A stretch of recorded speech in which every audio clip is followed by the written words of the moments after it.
I never thought I would live through the kind of betrayal that only happens in movies. But sometimes, reality writes a script far more painful than anything you could imagine. My name is Rachel, and this is the story of how my husband, the man I once believed was my soulmate, left me for my best friend, and how years later, he came crawling back, only to face the woman I had become. I met Daniel in college. He was charming, funny, the kind of guy everyone gravitated toward. And me? I was the shy girl who never thought someone like him would notice me. But he did. We met at a campus coffee shop, and from the very first time he asked if he could sit at my table, I felt like my world had shifted. He made me laugh in a way no one else could. He made me feel special, chosen. By our senior year, we were inseparable. He proposed to me right after graduation under the big oak tree on campus where we used to sit for hours, talking about dreams and the future. I cried. I said yes, and I believed with all my heart that we were going to build the kind of life people wrote love songs about. And then there was Jessica, my best friend since high school. She had been there through everything, late night, phone calls, heartbreaks, family drama. She was like a sister to me. When I introduced her to Daniel, I thought it was the most natural thing in the world. The three of us would hang out constantly, and I never questioned it. Not once. Because in my mind, loyalty wasn't something you doubted. Fast forward a few years into marriage, Daniel and I had our ups and downs.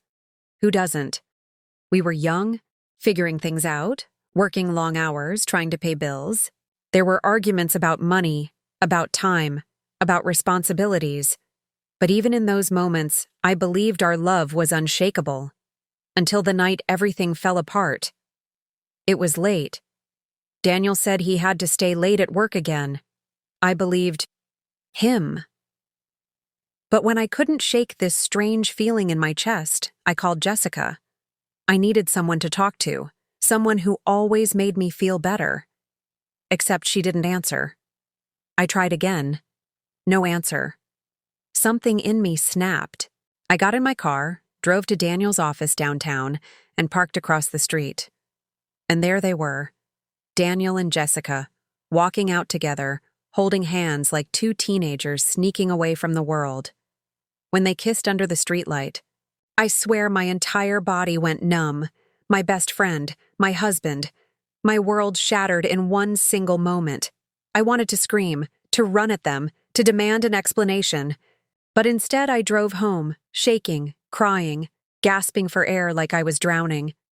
The next morning, when Daniel came home smelling like her perfume, I didn't ask questions. I simply said, I know. His face went pale, his excuses stumbled out, but I didn't want to hear them. I packed a bag and left. Those next few months were the darkest of my life. I cried myself to sleep more nights than I can count.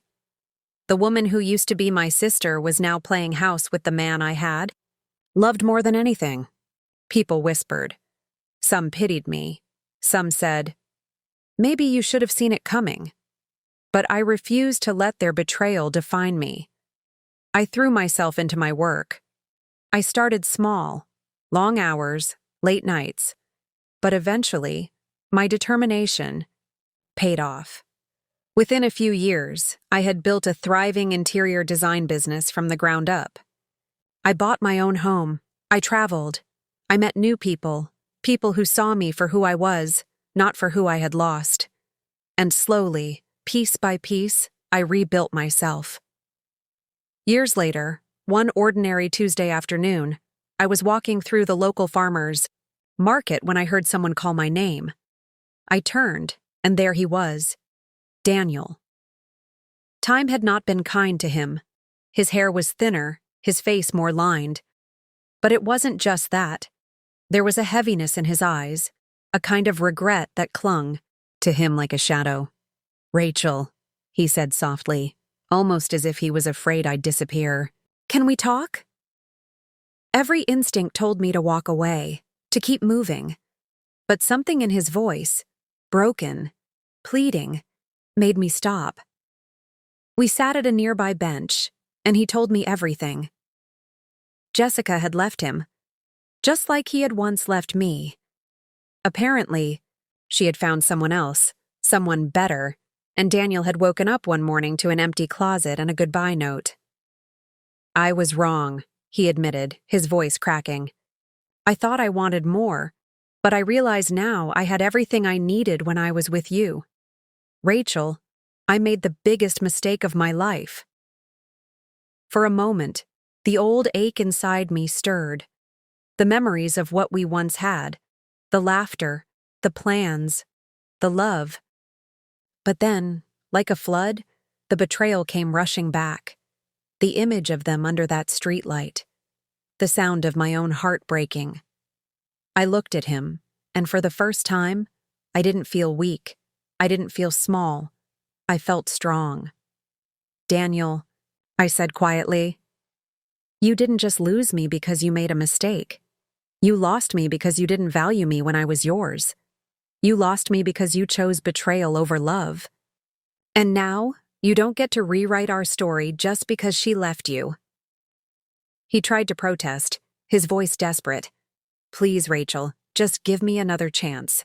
I know I don't deserve it, but I love you. I shook my head. Love isn't supposed to destroy someone, and what you and Jessica did to me? It almost did.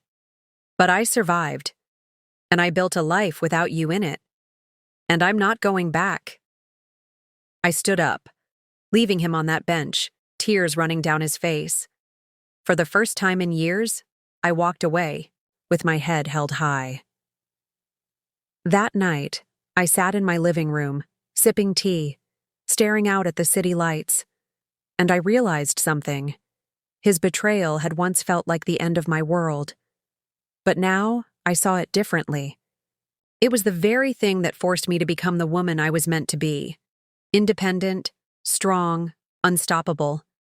Daniel will probably carry his regret for the rest of his life. And Jessica?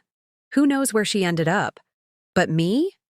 I'm living proof that sometimes the worst heartbreak can turn into the greatest blessing. Because when they both chose to betray me, they set me free.